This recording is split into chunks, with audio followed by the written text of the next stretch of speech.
Сейчас будем это. Костер, там бензин. Однако.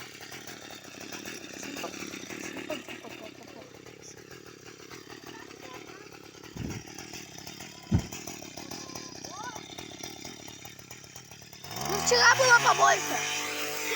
Вчера было побольше, да? Ага. Я прям вот так вот.